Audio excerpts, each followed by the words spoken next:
Muy bien, bienvenidas y bienvenidos amigos a esta nueva cápsula del curso virtual de Economía Internacional. Como ustedes se recuerdan, durante el desarrollo de este curso, su servidor ha tratado de darles algunas ideas de cómo debe abordarse estos temas por medio de estas pequeñas cápsulas que de ninguna forma sustituyen el trabajo de lectura e investigación que ustedes tienen que realizar por su cuenta y mucho menos sustituyen las clases virtuales, pero que les pueden dar alguna idea de cómo orientar algunos de los elementos de estudio de la clase. El día de hoy vamos a trabajar con la introducción de la parte que corresponde a las finanzas internacionales. Si ustedes se recuerdan, cuando empezamos el curso de Economía Internacional, dijimos que en esencia la economía internacional tenía dos grandes vectores de análisis actualmente. Uno es el de comercio internacional, en donde tratamos de explicar cuáles son aquellos elementos que hace competitivo a un país en sus relaciones de producción de bienes y servicios con el resto del mundo. Y en la segunda parte se refiere a las finanzas internacionales, en donde nos focalizamos en la movilización de recursos y obviamente las transacciones de monedas extranjeras que derivan tanto de las relaciones comerciales de la primera parte como de los movimientos de inversión, de capitales, de préstamos que se dan entre un país y otro. Entonces, hay que reconocer que los dos elementos son importantes y aunque tienen ciertos matices y ciertas características diferenciadoras, están fuertemente conectados. También los dos elementos están muy conectados con el funcionamiento del mercado interno. O sea, no podemos pensar que por el simple hecho de que estamos haciendo una transacción en moneda extranjera, en euros o en yenes o en dólares en otro país, eso no va a tener alguna repercusión en el mercado local. De la misma manera, si por ejemplo nosotros nos dedicamos a explotar algún producto nuevo, hablemos por ejemplo del aguacate, que últimamente está muy de moda entre los productores agrícolas, eso va a tener alguna implicación en el mercado local.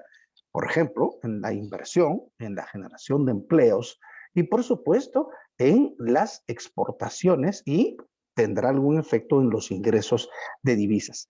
Entonces estamos hablando que todo esto es una fuerte o presenta una fuerte interrelación en donde hay muchos efectos inmediatos y hay algunos otros efectos que se van obteniendo en el mediano y en el largo plazo. Perdón, anticipadamente estoy un poco lastimado de la garganta. El caso de las finanzas internacionales se vuelve particularmente importante porque para poder hacer las transacciones con el resto del mundo nosotros necesitamos dinero. Olvidémonos por un momento del resto del mundo. Si hablamos del mercado local, el mejor mecanismo, el mecanismo óptimo para hacer las transacciones es a través de alguna forma de pago que nos permita hacer las transacciones en forma sencilla, a lo que nosotros le llamamos dinero. El dinero reúne muchas características y por supuesto muchas funciones, pero hay una función y una característica que son particularmente importantes. Primero, la función de servir como medio de cambio o medida para intercambiar los bienes y servicios. Y como característica fundamental, la aceptación universal de esa forma de pago. ¿Por qué este elemento es particularmente importante? Me refiero a la aceptación universal.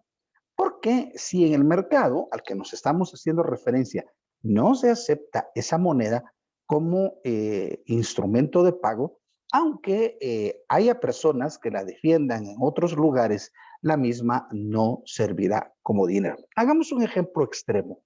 ¿Qué pasa si alguno de ustedes tiene la oportunidad de viajar a Europa? Por ejemplo, bueno, ahorita es un poco complicado, pero imaginemos que viaja a Europa y se va a Ámsterdam o se va a Frankfurt o a Barcelona en España o a París en Francia y decide que va a tratar de pagar con nuestros quetzales. Bueno, los colegas del Banco de Guatemala defienden que el quetzal es una moneda sólida, que los billetes de quetzal tienen muchas medidas de seguridad, etcétera, etcétera. y tienen características de aceptación universal dentro del territorio guatemalteco. Sin embargo, en estos países que yo mencioné, no son aceptados los quetzales. Y como tal, simplemente, aunque el billete sea bonito, aunque alguien lo defienda, el hecho de que no se acepte simplemente imposibilita que pueda ser utilizado como dinero. Y ahí es donde deriva la necesidad de estudiar la parte de finanzas internacionales y su conexión, por supuesto, con el mercado cambiario. Si, por ejemplo, nosotros compramos o vendemos bienes o servicios con el resto del mundo, quien compra o quien vende va a necesitar estas monedas para poder desarrollar la transacción. Por ejemplo, supongamos, y como estábamos haciendo el ejemplo, que nosotros incrementamos nuestra venta de aguacates, obviamente sí nos pueden pagar con otra moneda que nosotros estemos dispuestos a aceptar. Pero ¿qué pasaría si nos quisieran pagar en rublos rusos? No, pues obviamente no los vamos a aceptar. ¿Por qué? Porque independientemente de los problemas que pudiera tener el país de referencia, simplemente eso no lo voy a poder utilizar en el mercado local. Yo voy a preferir que me paguen en una moneda en la que yo pueda hacer transacciones dentro del territorio nacional. Eso quiere decir que quien me compre los aguacates tiene que conseguir en el mercado internacional la moneda que yo necesito. Hablemos de que queremos hacer una transacción en dólares, por ejemplo, que es un caso bastante común. Entonces, yo estoy dispuesto a aceptar los dólares, pero también el individuo que está del otro lado, ese individuo que me va a pagar, tiene que conseguir esos dólares para pagarme. Y esto nos dice muy claramente que entonces, para poder hacer transacciones, ya sea de bienes, ya sea de servicios, o para decir que voy a invertir en otro país, o para poder trasladar un préstamo a otro país, yo necesito hacer la transacción en la moneda que el otro país necesita, el sujeto que está demandando. Y de alguna forma nos deja entrever con claridad que en el mundo entonces hay un mercado de divisas, un mercado en donde se negocian monedas que pueden ser de uso más general. Si, por ejemplo, nuestro quetzal fuera utilizado internacionalmente, en el mundo también el quetzal tendría su propio mercado y participaría como una de las divisas en el mercado. Lamentablemente no es así. Eso quiere decir que nosotros tenemos que ver las transacciones del quetzal contra alguna moneda extranjera, más que todo como una transacción interna. Y por eso, aunque no es totalmente claro, hay una pequeña diferenciación entre el mercado de divisas y el mercado cambiario interno, en donde el mercado de divisas sería aquel ente internacional sin restricciones, que no es un lugar, sino simplemente es el conjunto de transacciones que se hacen para negociar divisas, en donde las principales divisas son las principales monedas de uso internacional. Y en el mercado cambiario interno es donde nosotros estaríamos reflejando cuáles son las principales transacciones y las características de las transacciones que se hacen de la moneda interna con las principales monedas internacionales o por lo menos con las que se transan en el mercado local. Eso quiere decir que la clave del funcionamiento del mercado de divisas y particularmente del mercado cambiario está en la necesidad de tener una moneda extranjera de aceptación universal para poder hacer los pagos o para poder hacer las transacciones en moneda internacional. Por esa razón es que este tema se vuelve tan importante y tan apasionante. En la actualidad, el mercado de divisas es el mercado más grande del mundo y dentro de estos mercados, por supuesto, están muchos, dentro de los que están los mercados a futuro, los mercados de productos derivados, que son particularmente importantes en el mundo. Hablemos muy rápidamente, porque no tenemos tiempo para desarrollar todo en esta muy pequeña cápsula, de algunos de los elementos fundamentales. Por ejemplo, ¿de dónde sale la necesidad del mercado cambiario? Y por supuesto el mercado de divisas. Ya lo decíamos, del hecho de que yo necesito, si voy a hacer una compra en el exterior, de la moneda que en el exterior van a requerirme para poder aceptarme el pago. Si ellos quieren dólares, quiere decir que yo necesito comprar dólares para efectos de hacer el pago correspondiente. Al revés, si alguien me va a comprar productos aquí, pues lo más probable es que yo también les pida dólares. Bueno, a lo mejor les pido euros o les puedo pedir otra moneda. Y si les quiero pedir quetzales, estoy en todo mi derecho. Pero el punto es en dónde lo van a conseguir. Si yo les pido que me den dólares, entonces ellos también van a tener que ir al mercado a conseguir esos dólares para pagarme. Eso quiere decir que inmediatamente se forma un mercado en donde hay una oferta de moneda extranjera y en un mercado en donde hay una demanda de moneda extranjera. Y obviamente nos encontramos de que aquí hay un mercado para cada uno de las diferentes combinaciones. Y hay un mercado cambiario para la relación entre dólares y quetzales, un mercado cambiario para la relación entre dólares y euros, un mercado cambiario entre dólares y libras esterlinas, etcétera, etcétera, etcétera. Eso quiere decir que hay un mercado para la transacción de cada una de las monedas y ese conjunto enorme de mini mercados forman el gran mercado de divisas que es donde se transan todas estas monedas internacionales. ¿Cómo surgió esto de la necesidad de pagar con moneda extranjera? Ya decíamos que la clave es ¿y qué acepto para pagar? ¿O qué acepto para que me paguen? En Guatemala, por ejemplo, hay algunos lugares, si ustedes tienen la oportunidad de ir a Esquipulas, por ejemplo, hay algunos lugares en Esquipulas que aceptan lempiras, dólares y aceptan también quetzales. Es más, hay algunos que también aceptan pesos mexicanos. Y entonces, de alguna manera, en esta región se vuelve una especie como de mini mercado cambiario para muchas monedas. Pero, por ejemplo, en el resto del país, prácticamente la moneda que se utiliza, aparte del quetzal, que es de uso obligatorio, es el dólar de Estados Unidos. Aún así, el dólar, aunque la ley lo diga, porque la ley solo responde a algún hecho económico, no es de uso obligatorio, sino simplemente lo que es, tiene la posibilidad de ser utilizado legalmente en el territorio nacional. En la moneda de uso legal y obligatorio en el territorio guatemalteco es el quetzal. Entonces a mí me tienen que pagar en quetzales. Si yo acepto que me paguen dólares, bueno, está bien, entonces páguenme en dólares, pero tenemos que transar, yo compro, ellos venden y nos ponemos de acuerdo sobre el precio al que vamos a negociar. En general, aquí estamos hablando de que el mercado cambiario simplemente utiliza monedas como las mercancías. En estos mercados simplemente se negocian monedas y como tal, el mercado cambiario es simplemente un hecho, una condición en donde se negocian como mercancías monedas y como tal, el tipo de cambio es simplemente el precio de una moneda en términos de otra. Hablemos simple de esto. ¿Qué es el tipo de cambio de Guatemala con respecto al dólar? Pues cuánto pagamos en términos de quetzales por cada dólar. O sea, es el precio en Guatemala en quetzales por cada dólar. Entonces, simplemente lo que estamos observando es el hecho que el tipo de cambio es simplemente un precio, pero en este caso el precio de una moneda en términos de otra. ¿De dónde surgió originalmente la idea del tipo de cambio? Aunque básicamente sus fundamentos más amplios están en el patrón oro que mencionamos en algún momento y que probablemente tendremos la oportunidad de comentar en algún futuro, nosotros estamos bien acostumbrados que si vamos a hacer algún viaje o alguna transacción al resto del mundo, nosotros inmediatamente hacemos una conversión monetaria.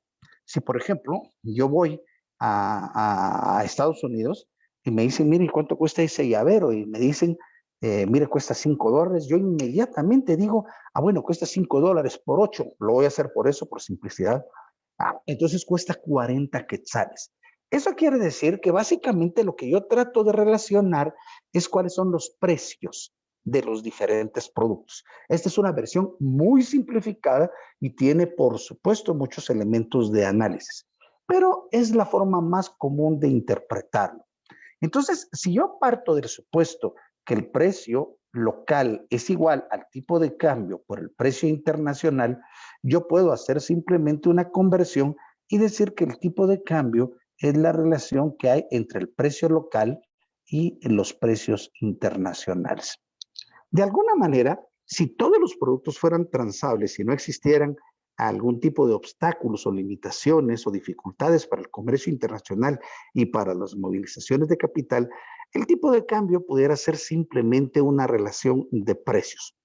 De hecho, así lo entendió The Economist cuando formuló el índice Big Mac, que probablemente tendremos la oportunidad de ver más adelante. Y en donde The Economist simplemente sugirió que sí se le da cierto seguimiento al precio que tiene el Big Mac, su hamburguesa, la hamburguesa estrella de McDonald's a nivel internacional, nos puede dar una idea de cuál es el tipo de cambio. Así, por ejemplo, si en Guatemala un Big Mac cuesta 26 quetzales, por ejemplo, y en Estados Unidos el Big Mac cuesta alrededor de $5, pongamos, el tipo de cambio deberá ser simplemente la relación que está entre los 26 quetzales y los $5. Eso permite obtener una idea de cómo está comportándose el tipo de cambio, si está sobrevaluado, si está subvaluado con respecto a estos elementos. Ahora bien, normalmente, aunque en Guatemala no se utiliza debido a que el Banco de Guatemala tiene una intervención muy fuerte que hace que el tipo de cambio prácticamente no tenga volatilidad en el mediano plazo, en la mayor parte de países existen dos tipos o una separación de los mercados o del mercado cambiario. Y entonces encontramos que hay un mercado spot y un mercado forward, en donde en el mercado spot se hacen transacciones actuales, en el momento actual.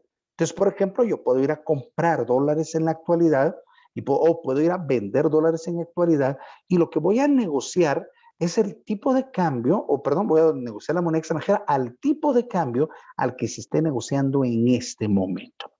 Sin embargo, atendiendo a la dinámica del comercio internacional y a los cambios que se dan a nivel internacional de las inversiones, yo puede ser que necesite hacer una compra o una venta de dólares en 6 meses, 8 meses, un año, etcétera.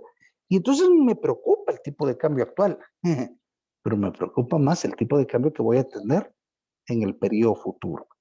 Por supuesto, en la mayor parte de países del mundo también existe un mercado forward, en donde simplemente se negocia a plazo la moneda extranjera. En Guatemala, esta situación prácticamente no se da precisamente por la fuerza de la intervención del Banco de Guatemala, la vamos a platicar en un momento, y eso hace prácticamente innecesaria la existencia de estos dos mercados en la actualidad. Sin embargo, hay que reconocer que en la mayor parte de países del mundo, los mercados de divisas, prácticamente hay mercados para las monedas en condiciones forward actuales, perdón, spot actuales o forward a plazo, en determinado tipo de plazo. Y esto del mercado forward es un poco más complicado porque hay mercados forward a 3 meses, a 6 meses, a 8 meses, a 9 meses, etcétera. Y hay simplemente mercados forward en función de la demanda específica. Eso quiere decir que simplemente el mercado se da en función del plazo que se necesiten transar. Si nosotros vemos en el largo plazo, el tipo de cambio debiera ser simplemente un reflejo de lo que sucede en el mercado. Entonces, por ejemplo, uno se tendría que preguntar, bueno, mire, y si es un mercado, ¿de dónde sale la demanda y de dónde sale la oferta? Y para eso hay que recordar lo que ya platicamos de la balanza de pagos. Y ustedes se recuerdan que vimos que en la balanza de pagos hay créditos y hay débitos. Y dijimos que todos los créditos son los ingresos de moneda extranjera, mientras los débitos son los egresos de moneda extranjera. Diciéndolo de otra forma, los créditos representan aquellas situaciones en donde ingresa al país moneda extranjera. mientras que los débitos son aquellas situaciones, aquellas condiciones en donde las transacciones van a ocasionar una salida de moneda extranjera. Y eso que les acabo de platicar nos dice inmediatamente cómo se forma la demanda y cómo se forma la oferta de moneda extranjera en territorio guatemalteco. Y de hecho es en el mundo, simplemente lo vamos a ver en el territorio guatemalteco por simplicidad. Imaginemos que primero vamos a platicar sobre la demanda de moneda extranjera y nos preguntamos quiénes en el territorio guatemalteco demandan moneda extranjera. Pues los que demandan son aquellos que van a realizar alguna transacción que se va a registrar en los débitos de la balanza de pagos. Por ejemplo, un importador que va a reflejar un pago, una compra de un bien o servicio y que para eso va a necesitar pagar en moneda extranjera. Eso quiere decir que dentro del territorio guatemalteco el importador en el mercado cambiario se va a convertir en un demandante de moneda extranjera. Por supuesto, para el importador y para cualquier otro demandante de moneda extranjera, entre más barato sea el, perdón, me estoy adelantando acá, entre más barato sea el precio, ¿sí? Está dispuesto a comprar más. Eso quiere decir que la demanda de moneda extranjera sigue el comportamiento normal de cualquier demanda. ¿Y por qué es eso? Simple, veamos, si un importador tiene que pagar menos por la compra de los bienes y servicios que va a comprar en el resto del mundo, los precios en términos de quetzales van a ser menores, va a poder vender más. Entonces al importador le conviene que el tipo de cambio del dólar sea bajo. ¿Por qué? Simplemente porque va a poder comprar más bienes y servicios y vender más en el mercado local porque los precios van a ser menores. ¿Quiénes más necesitan moneda extranjera en el mercado local? ¿Quiénes más demandan moneda extranjera? Pues todos aquellos que van a hacer algún pago. Por ejemplo, una empresa presenta el pago de regalías al final del periodo. Pues a la empresa que me cedió el uso de su marca, le voy a tener que pagar en la moneda que le interesa. ¿Por qué? Porque es lo correcto, el negocio es de esa manera. ¿O qué pasa si yo contrato a algún cantante para que venga a hacer un show, parte de mi negocio, y yo simplemente lo que tengo que hacer es pagarle en la moneda que a él le interesa? Normalmente va a ser en dólares. Entonces, cualquier operación que para la balanza de pagos sea débitos implica necesariamente una transacción de demanda de moneda extranjera. Yo tengo que pagar un préstamo para poder hacer aportes, ya sea al capital o para poder pagar los intereses del préstamo, tengo que conseguir moneda extranjera. Bueno, y por contrario, en la misma manera, ¿qué será la oferta de moneda extranjera? Pues obviamente en la balanza de pagos, en la parte de créditos, se presentaba todo aquello que significaba un ingreso de moneda extranjera. Por ejemplo, el dinero que traen los exportadores al país, las remesas familiares. Por supuesto, entra un préstamo. Todo ese ingreso de moneda extranjera va al mercado y se venden los dólares para obtener quetzales a cambio.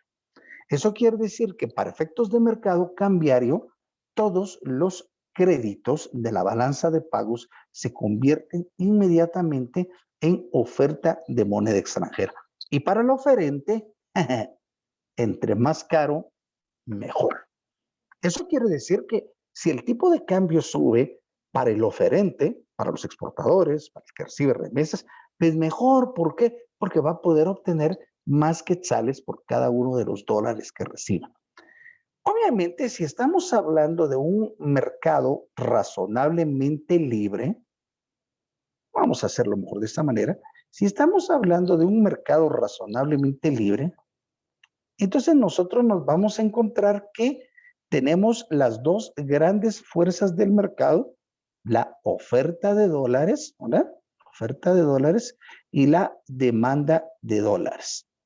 Y si el mercado funciona razonablemente libre, la intersección de las dos forma lo que le llamamos el tipo de cambio de equilibrio y esto nos daría como consecuencia la cantidad de dólares que se negociarían en el mercado. No voy a entrar en la discusión sobre si es la única transacción, porque recuérdense que cuando estamos hablando de criterios microeconómicos en la formación de precios, lo que estamos hablando es del valor esperado del tipo de cambio y del valor esperado de las transacciones. Ahora bien, ¿qué pasa, por ejemplo, si ya vamos llegando a final de año y los empresarios, los importadores deciden que van a empezar a comprar todos los bienes y servicios que van a vender para Navidad? Eso quiere decir que como van a importar más, van a demandar más bienes y servicios. En ese caso, lo que se produciría es una elevación del tipo de cambio para poder negociar más. Esto último quiere decir que en condiciones normales el tipo de cambio, que es el precio del quetzal en términos del dólar, simplemente se comporta para arriba cuando aumenta la demanda, para abajo cuando aumenta la oferta. Por supuesto que también puede ser para arriba cuando se restringe la oferta o para abajo cuando disminuye la demanda.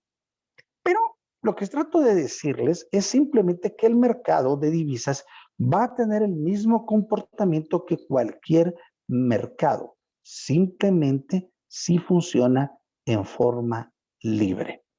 Ahora bien, este ejemplo que acabo de platicar es lo que se acostumbra a llamar el tipo de cambio flexible. Y el tipo de cambio flexible se da cuando, en esencia, el tipo de cambio se determina libremente por las fuerzas del mercado. Así, puede subir, como ya lo platicábamos, se aumenta la demanda o disminuye la oferta, o puede bajar si aumenta la oferta o disminuye la demanda, sin mayor complicación. Pero no es, primero, no es el único régimen cambiario que existe en el mundo. Mencionaré algunos a continuación, pero también el comportamiento del mercado depende del nivel de control y de intervención por parte de las autoridades monetarias del país. A ver, imaginémonos hipotéticamente que no hay intervención del Banco de Guatemala en el mercado cambiario. ¿Y entonces qué pasaría? Bueno, hay más demanda, sube el tipo de cambio, hay más oferta, pues baja el tipo de cambio y ya. El problema es que si ustedes se recuerdan, nosotros vimos que tenemos esta relación en donde teníamos que los precios locales es igual a la multiplicación del tipo de cambio por los precios internacionales. Eso quiere decir que sí, el tipo de cambio fluctúa mucho, o sea, tiene mucha volatilidad. Los precios internos también tienen mucha volatilidad. Y si ustedes se recuerdan, una de las funciones primarias, de hecho, la primaria, de acuerdo al estándar del Banco de Guatemala, no es la única a nivel internacional, pero de acuerdo al Banco de Guatemala sí. Eh, la función primaria es mantener estable el nivel general de precios. Eso quiere decir que si el Banco de Guatemala permite que el tipo de cambio fluctúe mucho, entonces no mantiene estable el sistema general de precios, dentro de otros elementos. Ahora bien, ¿qué es lo que termina sucediendo? El Banco de Guatemala, en términos generales, y para hacerlo de esta forma sencilla, establece ciertos criterios por medio de los cuales permite que el tipo de cambio pueda moverse dentro de cierta banda en forma libre. Por ejemplo, supongamos, y voy a poner aquí la banda, que el Banco de Guatemala dice, mire, fíjese que si el tipo de cambio sube hasta la banda superior, hasta acá, hasta el límite superior, o si baja más allá de este límite inferior, establecen ciertos criterios, por supuesto, no vamos a intervenir. Eso quiere decir que si aumenta la demanda y el tipo de cambio sube por encima de ese valor, o si baja por debajo de ese valor, entonces sí va a intervenir. El Banco de Guatemala, entonces, por ejemplo, puede ser, si la demanda aumenta, pero imagínense que en nuestro ejemplo, la demanda hubiera aumentado esto. Entonces el tipo de cambio hubiera subido de aquí para acá. ¿Y qué hubiera pasado? Pues si hubiéramos tenido un pequeño aumento del tipo de cambio. Pero como está dentro de la banda que el Banco Central considera como aceptable, entonces no interviene. Lo deja que se mueva libremente dentro de cierta banda. De alguna forma, esta banda, no vamos a desarrollar toda la capacidad técnica, los colegas del Banco de Guatemala, está establecida a partir de la volatilidad y en aquellos rangos que, de acuerdo a su percepción, evitan movimientos especulativos en el mercado.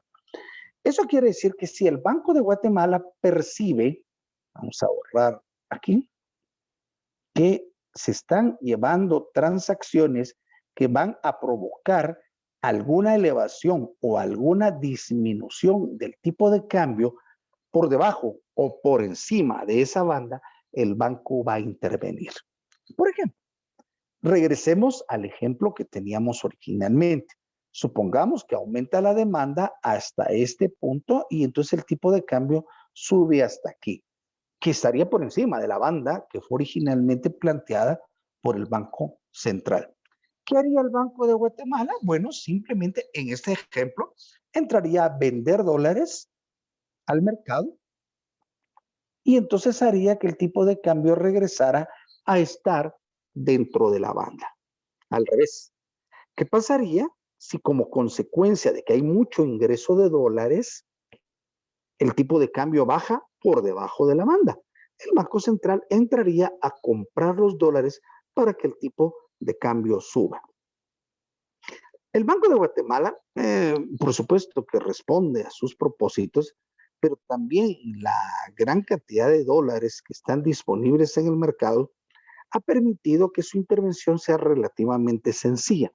Y por esa razón es que el tipo de cambio se ha mantenido relativamente estable, eh, teniendo una especie de tipo de cambio fijo de facto desde hace algún tiempo.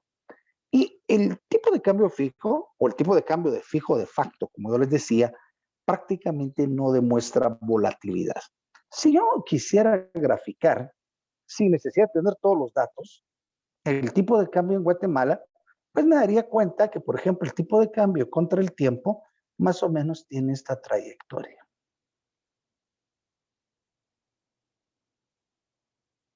Pequeñas variaciones alrededor de valores medios. De repente sube un poquito, de repente baja un poquito, pero regresa básicamente a la normalidad.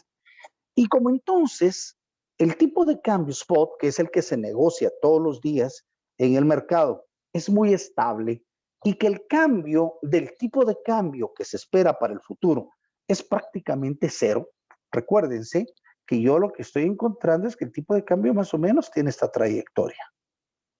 Y entonces uno dice, bueno, si el tipo de cambio hoy está aquí y el tipo de cambio que en el futuro está aquí, más o menos lo puedo comparar y asumir, uno, o que no va a cambiar, o que el cambio es tan pequeño que es despreciable como consecuencia de la intervención del Banco Central, entonces simplemente no necesito hacer previsiones a futuro. Me da igual utilizar para el futuro transacciones en términos spot similares a las de el presente. Advierto, eso funciona en el mercado guatemalteco y funciona con el mercado en dólares, pero no quiere decir que así funcionen los demás mercados en el mundo.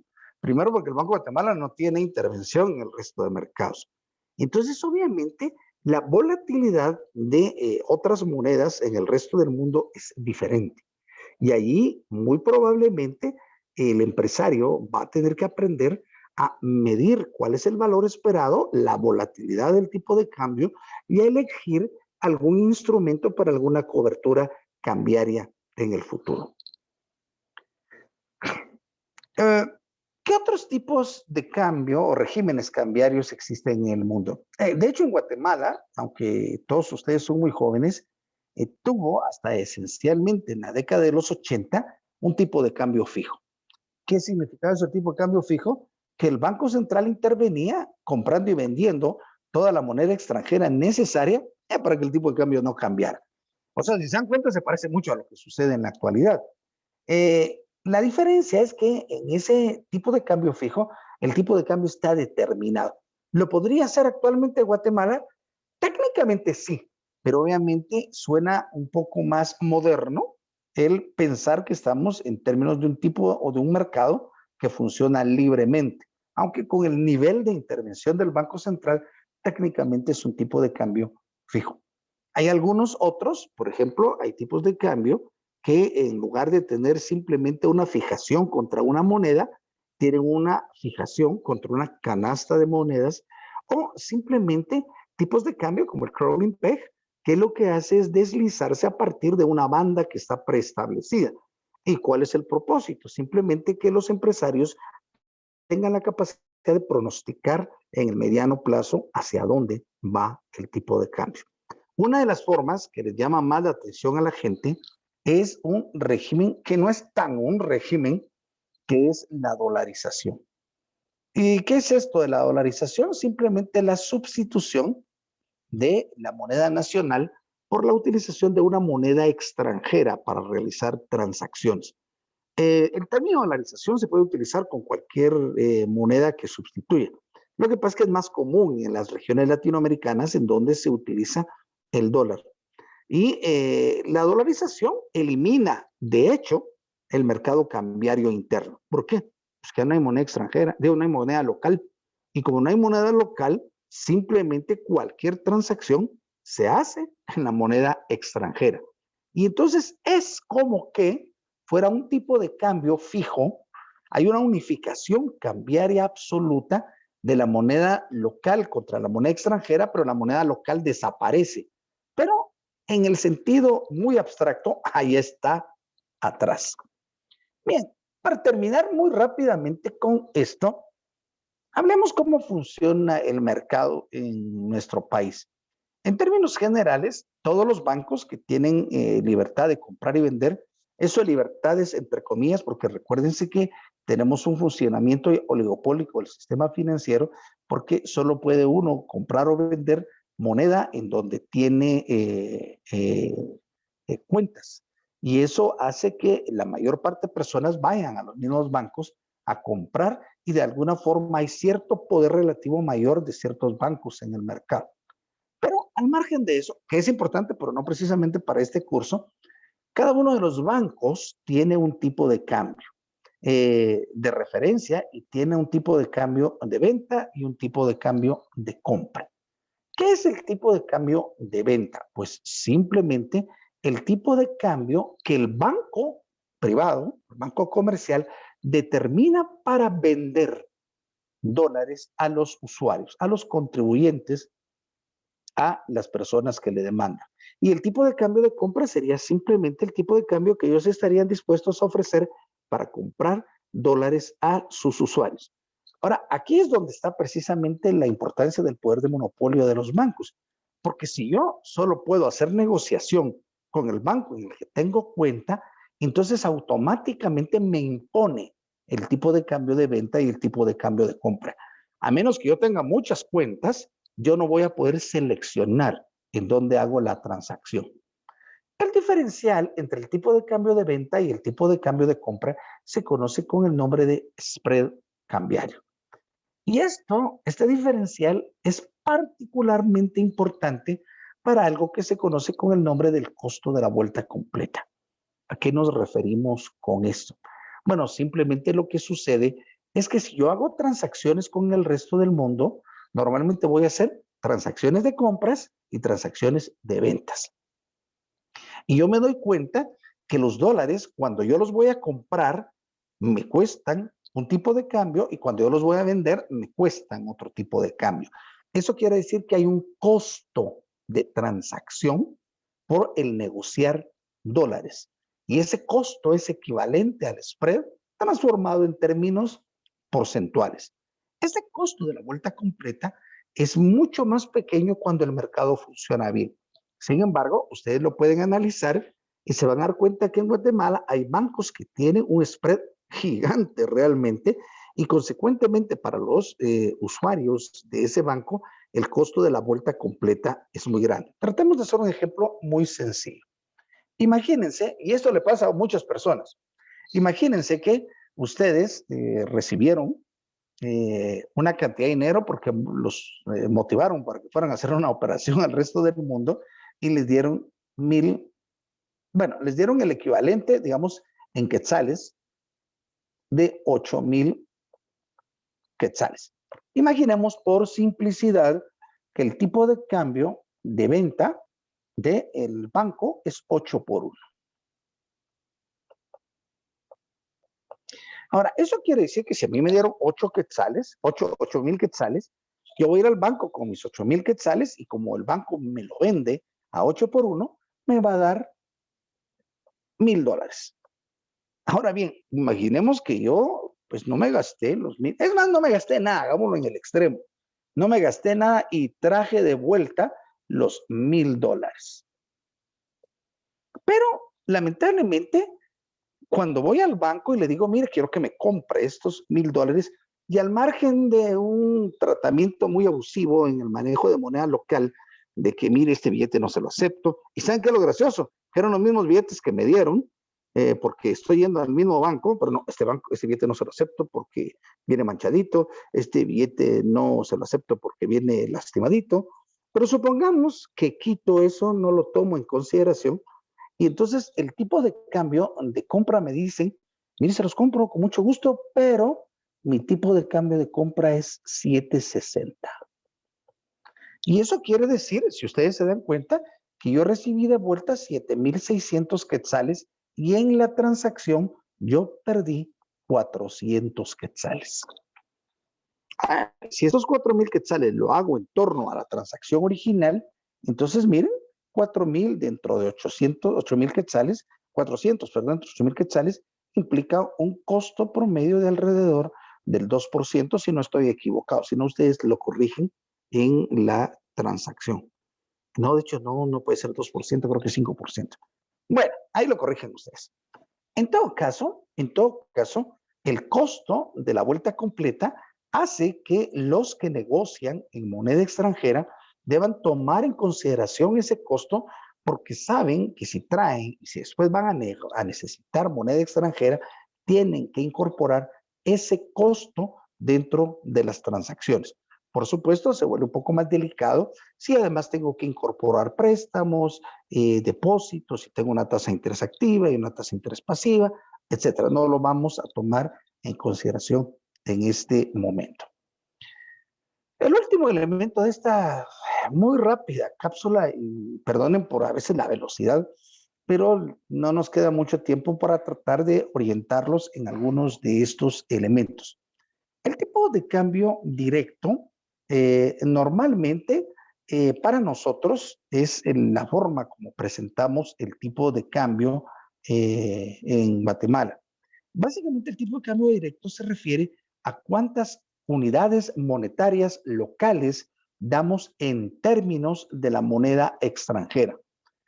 Mientras que el tipo de cambio inverso sería cuántas unidades de moneda extranjera damos por cada unidad o nos dan por cada unidad de moneda local. En el tipo de cambio inverso, por ejemplo, hagámoslo fácil, sería 8 por 1, 8. Mientras que el tipo de cambio inverso sería 0.125, que devendría simplemente de 1 partido 8.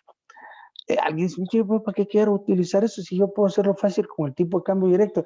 Lo que sucede es que en el mercado internacional muchas de las transacciones se presentan de una forma o de la otra forma. Entonces vamos a encontrar operaciones de que yo encuentro que hay posibilidad de realizar arbitraje. ¿Por qué? Porque cuando se presenta en diferentes mercados, en algunos con tipo de cambio directo, en otros tipos de cambio indirecto, me doy cuenta que es diferente el tipo de cambio. Y entonces hay posibilidad de que yo haga algún negocio. Me invento un ejemplo muy rapidito. Imagínense que en el mercado guatemalteco el tipo de cambio, perdón, el tipo de cambio está a 8. Y me estoy inventando esto, conste pues. Mientras que en Estados Unidos, mentiras, se negociara el 9 quetzales por $1. Y entonces, ¿qué es lo que yo tendría que hacer? Pues simplemente comprar en donde están baratos, ¿sí? Y vender en donde están caros. ¿Qué es lo que yo haría? simplemente llevaría dólares aquí a Estados Unidos, miren, y por cada $100 recibiría 900 quetzales. Después traigo los 900 quetzales a este mercado y ya me llevo más de los $100 que originalmente obtuve. Ese mecanismo que es arbitraje, lo que hace es aprovechar las diferencias transitorias. Estos son transitorios que hay en el tipo de cambio de las monedas en diferentes mercados. Y por eso es bueno aprender a manejar el tipo de cambio directo o el tipo de cambio inverso, es decir, qué es lo que tengo relacionado en uno o en otro de los puntos. Termino muy rápidamente indicando algo que dejé intencionalmente. Una de las formas de medir la competitividad del país se hace a partir de lo que conocemos como el tipo de cambio real. ¿Qué es el tipo de cambio real? Bueno, si partimos de la definición muy sencilla que platicamos de que P es igual a EP estrella, y yo paso de este lado el P, pues aquí me queda, técnicamente me va a quedar un 1.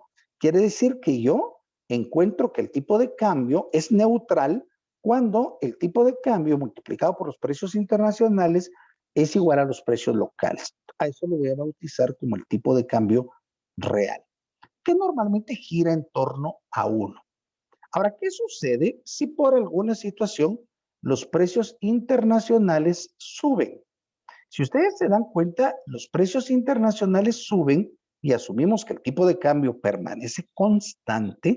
Eso quiere decir que la canasta de productos que colocan en el mercado internacional de ellos cuesta más que los productos locales, lo que quiere decir que el tipo de cambio real subió. Mientras que al revés, mi inflación subió, pero los precios internacionales no subieron. Quiere decir que subió esta parte de aquí abajo, pero la de arriba permaneció constante. Y si el tipo de cambio no reacciona en la misma dimensión, el tipo de cambio real disminuiría.